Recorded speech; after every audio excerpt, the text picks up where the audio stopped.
আপনার কিছু লোকের বক্তব্য হলো এই যে লোকটা পথ ধরে যাচ্ছে, এই লোকটা রাত্রে বেলায় 500 রাকাত করে নফল নামাজ আদায় করে, 500 রাকাত করে নফল নামাজ পড়ে। ইমামে আজমের কানে বা কর্ণের প্রহারে যেমন আওয়াজ পৌঁছাল, হযরত ইমামে আজম ব্যাক করলেন এবং দাঁড়ালেন। ইমামে আজম বলছেন, এই আমি তো মাত্র রাত জেগে 100 রাকাত নফল নামাজ পড়ি, আর তোমরা বলছো 500 রাকাত। এই কথা হযরত ইমামে আজম শোনার পরে বেরাদার তারপর দিন থেকে আপনার সেই রাত থেকে ওযু বানালেন। বানার পরে হযরত ইমামে আজম এত মুত্তাকি ব্যক্তি, পরহেজগার ব্যক্তির নাম বেরাদার। সেই রাত থেকে হযরত ইমামে আজম আবু হানিফা রাদিয়াল্লাহু তাআলা আনহু কাল বিলম্ব দেরি না করে, কোনো বাহানা আহানা না করে হযরত ইমামে আজম আবু হানিফা রাদিয়াল্লাহু তাআলা আনহু সেই দিন থেকে 500 রাকাত করে নফল নামাজ আদায় করতে লাগলেন। জোরে বলুন সুবহানাল্লাহ। এই হযরত ইমামে আজম আবু হানিফা রাদিয়াল্লাহু তাআলা আনহু এমন একজন ইমাম, আপনার ওই দিন থেকে 500 রাকাত করে নামাজ পড়াতে শুরু করলেন। এমনকি আপনার কিছুদিন পরে হজের মৌসুমে হজ করার নিয়তে আপনার চললেন মক্কা শরীফে। আমরা হয়তো যাই মক্কাতে খেজুর বাগান দেখবো, দেখতে ভালো লাগবে, কোথায় বড় বড় পাহাড় পর্বত আছে দেখবো, আমাদের এইগুলো নিয়ত হয়। কিন্তু হযরত ইমামে আজম আবু হানিফা এই ধরনের কোন নিয়ত না করে সরাসরি আপনার ওযু বানালেন আর আপনার চাবিখানা নিলেন। সাবক খাদেমের কাছ থেকে চাবিখানা নেওয়ার পরে কাবা শরীফের ভিতরে প্রবেশ করলেন আর 2 রাকাত নফল নামাজের নিয়ত বেঁধে নিলেন। ঝুমে বলুন সুবহানাল্লাহ। যেমন আপনার নিয়ত বাঁধলেন, আমাদের মা খালারা হয়তো রমজান মাসে মাত্র আপনার 30টা দিনে 1 খতম কোরআন শরীফ আপনার কেউ দেয়, কেউ আপনার অসম্পূর্ণ করে রেখে দেয়, কেউ আপনার 27 পারা হয়, কাহরের 25 পারা হয়। কিন্তু হযরত ইমামে আজম আবু হানিফা রাদিয়াল্লাহু তাআলা আনহু বেরাদানে ইসলাম নামাজে সূরা ফাতিহা থেকে নিয়ে সূরা নাস পর্যন্ত আপনার 30 পারা কোরআন 1 রাকাত নামাজে পড়ে দিলেন। শুধু এইরকম হযরত ইমামে আজম আপনার ডান পাটাকে উঠিয়ে নিলেন বাম পায়ের ভরে, দাঁড়িয়ে দাঁড়িয়ে 1 রাকাত নফল নামাজে 1 খতম আপনার কোরআন তেলাওয়াত করলেন। 1 রাকাত আমরা তারাবিতে 1 পারা কোরআন শুনতে হাফিজ সাহেবের কাছ থেকে বিরক্ত হয়ে গেছি, যে তাড়াতাড়ি শুরু করে না, শেষ করে না কেন, তাড়াতাড়ি শেষ হয় না কেন নামাজ। আর ইমামে আজম কেমন লোক, 1 রাকাত নামাজে একটা কোরআনকে গোটাই করে দিলেন, গোটাই একটা আয়াতও ছুটিল। জোরে বলেন মুহাব্বতে সুবহানাল্লাহ।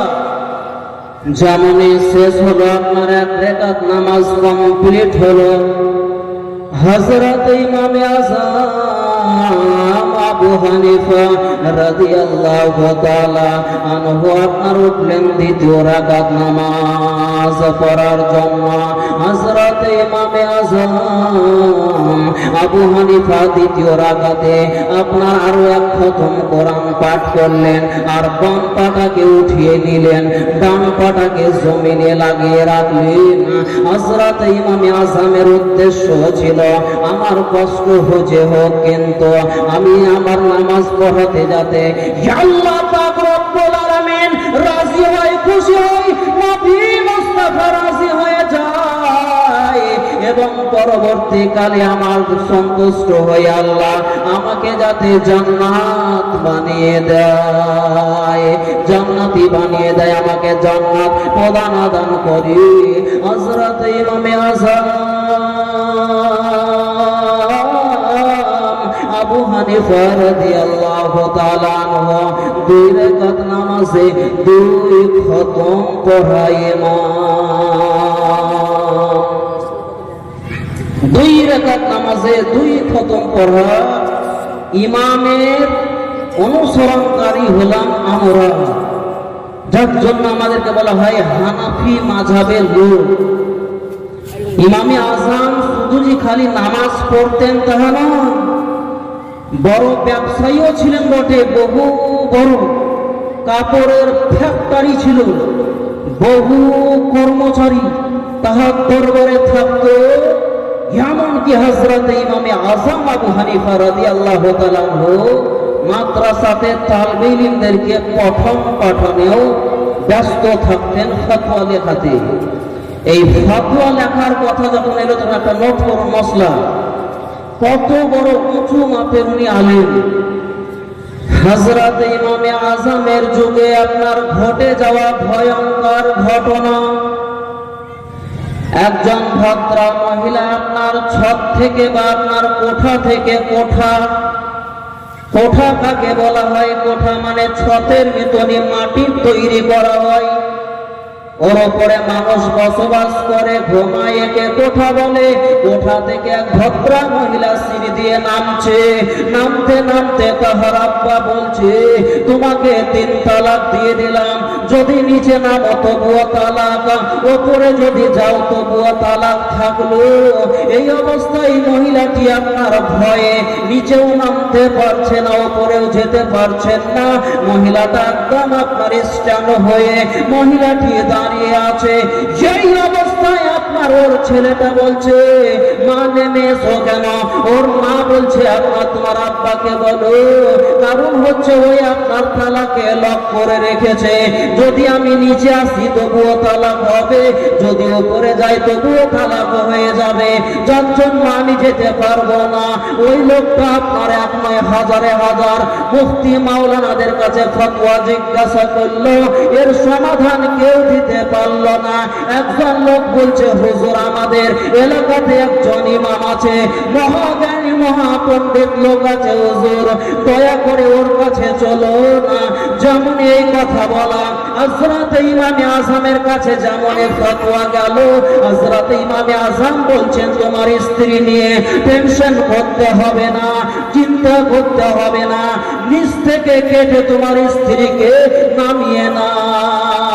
মহব্বতে বলেন সুবহানাল্লাহ। নিচ থেকে কেটে নামাইলো স্ত্রীকে, তাহলে তোমার স্ত্রী তালাক করবে না। ও বলেছিল কি ওপরে গেলেও তালাক, নিচে এলেও তালাক। আর যদি সিঁড়িকে আপনার কেটে নামিয়ে নেওয়া হয় তাহলে তালাক করবে না। বললো না তালাক। ইমামে আযম ফতোয়া দিয়ে দিলেন। বহু মৌলবী সাহেব, মুফতি সাহেবরা তাকিয়েই থাকলো, দেখতেই থাকলো। এত বড় মাপের জ্ঞানী ব্যক্তির নাম হচ্ছে ইমামে আযম আবু হানিফা রাদিয়াল্লাহু তাআলা। ঠিক তেমনই বেরাদান ইসলাম, হযরত ইমামে আযম আবু হানিফা রাদিয়াল্লাহু তাআলা আনহুর যুগে আরো একটা আপনার নদী পার হচ্ছে। নদী, একজন ভদ্রা মহিলা নদী, ওর স্বামী বলছে নদীর এই পারে এলেও তালাক, ওই পার গেলেও তালাক। মেয়েটা নদীর মাঝখানে দাঁড়িয়ে আছে, হবে তো হবে কি, করবে তো করবে কি, বুঝে আসে না। এই অবস্থায় বেরাদানি ইসলাম মুআজ্জাজ সামিনে কেরাম, বহু মুফতিয়ানে দিন, শরহে মাতিন, সবাইকে মসলা ফতোয়া জিজ্ঞাসা করা হলো। যার কোনো সমাধান দিতে পারলো না, হযরত ইমামে আযমকে জিজ্ঞাসা করা হলো। হযরত ইমামে আযম আবু হানিফা রাদিয়াল্লাহু তাআলা আনহু বলছেন, মেয়েটাকে নিয়ে চলে এসো এই পারে, ওই তীরে পৌঁছিয়ে দাও, তালাক ডিভোর্স হবে না। কারণ হচ্ছে যেই টাইমে বলেছিল তালাক, তালাকের কথা, ওই পানিটা পূর্ব সাইডে ঘুরে চলে গেছে, তালাক করবে না। যখন বলেছিল তালাক ওই পানি তো চলে গেছে, আর তো নাই, এটা নতুন পানি, যার জন্য তালাক করে নিয়ে যাও, যাহাই করবা করো, তালাক